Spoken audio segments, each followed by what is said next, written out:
जय हिंद।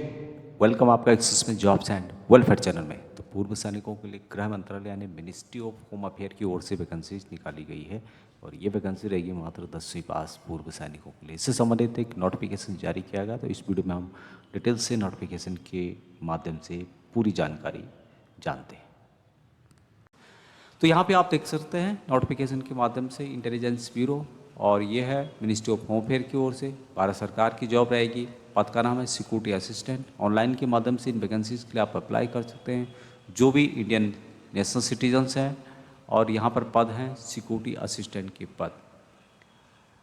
अभी यहाँ पर वैकेंसीज आपको मिलेगी ऑल इंडिया बेसिस पे। भारत सरकार के अंदर जो होम मिनिस्ट्री की ये जॉब है, इसमें आपको हर स्टेट के अंदर इन्वॉल्वमेंट मिलेगा और यहाँ अपनी रिपोर्ट सीनियर के थ्रू जो भी होम मिनिस्ट्री है वहाँ तक पहुँचते हैं। बहुत सारे आपने इस तरह की रिपोर्ट देखे होंगे जिसमें कि होम मिनिस्ट्री की रिपोर्ट के अनुसार वहाँ पे ये दंगा होने वाला है या वहाँ की सिक्योरिटी से रिलेटेड ये इश्यूज़ हैं, तो उसको यहाँ पर ऑब्जर्व किया जाता है, उसके ऊपर कार्रवाई की जाती है। तो इसी तरह से ये जॉब रहने वाली है, यानी कि आपका पार्टिकुलर स्टेट में आपकी पोस्टिंग रहेगी और वहाँ की जो रिपोर्ट्स हैं सिक्योरिटी से रिलेटेड क्या कंसर्न है, वहाँ सीनियर के थ्रू आपकी रिपोर्ट आगे पहुँचती है। तो हम बात कर रहे थे यहाँ पे टोटल वैकेंसीज़ की 4,987 वैकेंसीज निकाली गई है। हर स्टेट के अंदर वैकेंसीज है, जिसमें कि 10% वैकेंसीज पूर्व सैनिकों के लिए रखी गई। Vacancies reserved for exservicemen will be allotted a centralised basis without allotting them to a particular SIB which would allow to SM from all the SIB to complete against vacancies reserved for them. The selection board done on merit basis and vacancies will be allotted to the SIB to which the selected candidate belong. अब इसका मतलब total यही है कि इन vacancies के लिए आप लोग स्पेशली अपने स्टेट से अप्लाई कर सकते हैं और आपकी पोस्टिंग स्टेट में ही रहेगी। ऑनलाइन के माध्यम से इसकी ऑफिशियल वेबसाइट www.mha.gov.in के माध्यम से या NSCS यानी कि नेशनल कैरियर सर्विसेज हैं www.ncs.gov.in के माध्यम से अप्लाई कर सकते हैं। अभी जो पोस्ट है सिक्योरिटी असिस्टेंट की पद है, ग्रुप सी के अंतर्गत पद मिलेगी आपको और सैलरी लेवल 3 के अंतर्गत 21,700 रुपये से 69,100 तक। उसके अलावा जो एडमिसेबल अलाउंसेज हैं गवर्नमेंट के द्वारा दिए जाते हैं, सेंट्रल गवर्नमेंट के अनुसार वो यहाँ पर दिए जाएंगे।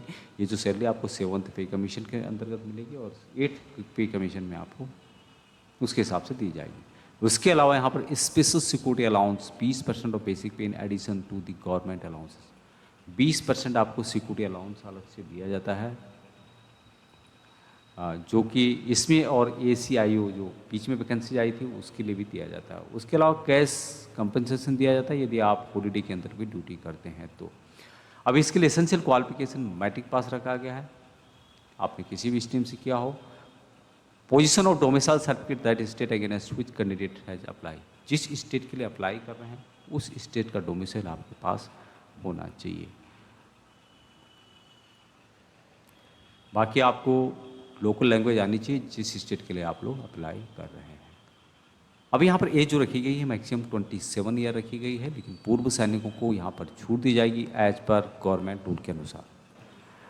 The age limit is relaxable for assessment as per government instruction in the regard issue from the time to time. तो जो भी आपकी यहाँ अभी एज है उसमें से जितनी आपने सर्विस की वो माइनस करने के बाद 3 साल और आपको माइनस करना है, ये जनरल की बात बता रहा हूँ मैं। तो आपकी एज कैलकुलेशन करके 27 साल से ज़्यादा नहीं आनी चाहिए। अब यहाँ पर इसके डिटेल्स में बताया गया है कि जो ESM है वो तो अप्लाई कर सकते हैं, साथ में जो सर्विंग पर्सनस हैं, सर्विंग डिफेंस पर्सनल जो डिस्चार्ज आ रहे हैं निकट भविष्य में, वो भी इन वैकेंसीज के लिए अप्लाई कर सकते हैं। अपेंडिक्स 4 में इससे संबंधित एक फॉर्म दिया गया है, साथ में जो एक्सेसमैन है उनको अपेंडिक्स 5 में भी एक फॉर्म दिया गया है जिसको फिलअप करना, सबमिट करना जरूरी है। एग्जामिनेशन किस तरह से यहाँ पे होगा और किस तरह से पेपर आएगा उसके बारे में बताया गया है कि यहाँ पर जो है ऑनलाइन एग्जाम होगा। MCQ यानी कि मल्टीपल चॉइस क्वेश्चन पूछे जाएंगे जो कि 5 पार्ट में डिवाइड होंगे और एक पार्ट होगा 20 नंबर का। जनरल अवेयरनेस से रिलेटेड क्वेश्चन होंगे, क्वांटिटेटिव एप्टीट्यूड से रिलेटेड क्वेश्चन होंगे, न्यूमेरिकल या फिर एनालिटिक्स, लॉजिकल एबिलिटीज या रीजनिंग से रिलेटेड क्वेश्चन होंगे जो कि 20 नंबर के होंगे। उसके अलावा इंग्लिश लैंग्वेज से रिलेटेड होंगे, जनरल स्टडीज से रिलेटेड होंगे।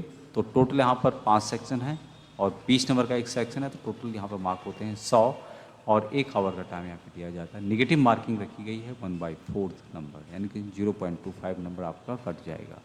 उसके बाद दूसरा जो टायर 2 होगा, ये टायर 1 की बात कर रहा हूँ मैं, टायर 2 जो होगा इसमें रिटन एग्जामिनेशन डिस्क्रिप्टिव रोल का होगा, यानी कि पेन और पेपर का होगा, जिसमें कि translation of a passage 500 word from local language dialected to English and vice versa. तो यहाँ पर लोकल लैंग्वेज से रिलेटेड 500 वर्ड का होगा, जिसको कि आपको ट्रांसलेट करना होगा, जो कि 50 नंबर का होगा, और इसके लिए 1 घंटे का टाइम दिया जाएगा। तीसरा जो इम्पोर्टेंट यहाँ पे ये है इंटरव्यू पर्सनालिटी टेस्ट होगा, जो कि 50 मार्क का होगा।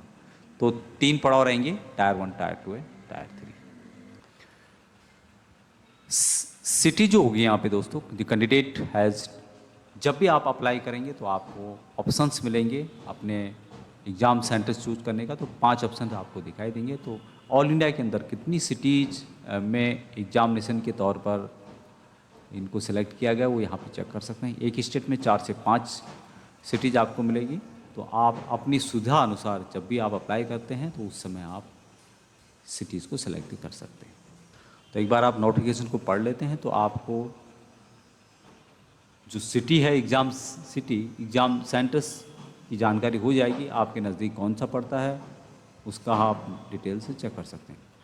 अभी सिलेक्शन का क्या प्रोसेस रहेगा उसके बारे में यहाँ पे बताया गया है कि जो कट ऑफ है अनरिजर्व के लिए 30 है, ओबीसी के लिए 28 है, एससी एसटी के लिए 25 है, ईडब्ल्यूएस के लिए 30 है, और एक्स सर्विसमैन उनको उनके ऑन कैटेगरी में ट्रीट किया जाएगा। तो इतना कम से कम आपको नंबर लाने होंगे जो यहाँ पे दिए गए। अब यहाँ पर जो टायर 1 होगा उसमें क्वालिफाई करने पर शॉर्ट लिस्टेड किया जाएगा 1:1 के, यानी कि एक बंदे पर 10 लोगों को सिलेक्ट किया जाएगा उनका। टायर 2 के लिए फिर यहाँ पर एग्ज़ाम होगा। टायर 2 एक क्वालिफाई नेचर का होगा, इसके बारे में यहाँ पर बताया गया है कि ये ओनली क्वालिफाइंग नेचर का है। और टायर 1 और टायर 2 सक्सेस होने के बाद आपको टायर 3 के लिए, जो कि 1:5 के हिसाब से बंदों को सिलेक्ट किया जाएगा। उसके बाद यदि आप यहाँ पे पास कर जाते हैं तो आपका मेडिकल एग्जामिनेशन। अभी जो एग्जामिनेशन फ़ीस है यहाँ 2 टाइप से लिया जा रहा है इनके द्वारा। एग्जामिनेशन फ़ीस 100 रुपये है, और दूसरा है रिक्रूटमेंट प्रोसेसिंग चार्ज, जो कि 550 रुपये। ऑल कैंडिडेट के लिए रिक्रूटमेंट प्रोसेसिंग चार्जेस फीस 550 रुपये सभी के लिए है, और जिसमें कि unreserved EWS and OBC category हैं इनको 650 रुपये देने होंगे। एक्स सर्विसमैन के लिए जो यहाँ पे एग्जामिनेशन फ़ीस है यानी कि 100 रुपये माफ़ किया गया है, तो पूर्व सैनिकों को 550 रुपये मात्र देने होंगे। ऑनलाइन के माध्यम से इन वैकेंसीज़ के लिए 26/7/2025 से अप्लाई करना शुरू हो गया है, और क्लोजिंग डेट जो रखी गई है यहाँ पे, ये रखी गई है 17/8/2025। उसके अलावा लास्ट डेट जो कि एप्लीकेशन फ़ीस को जमा करने का है, ये है 19/8/2025, और 19/8/2025 तक आपको फ़ीस किसी भी हालत में जमा करनी है। तो जैसे मैंने बताया था अपेंडिक्स 4 इसमें दिया हुआ है form of certificate of serving defence personnel के लिए, और ये है एक एनओसी टाइप का, जिसमें कि आपका कमांडिंग ऑफिसर्स के सिग्नेचर होंगे, ऑफिसर से लेकर प्लेस लिखा होगा, डिटेल्स यहाँ पे लिखी होगी। तो ये सर्विंग सोल्जर्स के लिए हैं जो कि सर्विस कर रहे हैं और रिटायर आ रहे हैं भविष्य के अंतर्गत। हालांकि 1 साल के अंतर्गत होता है, लेकिन इसमें मेंशन नहीं किया गया है। ज़्यादा जानकारी के लिए आप इसके नोटिफिकेशन को एक बार रेफर कर सकते हैं, लिंक आपको वीडियो के डिस्क्रिप्शन में मिल जाएगा। अभी तो इतना ही। जय हिंद।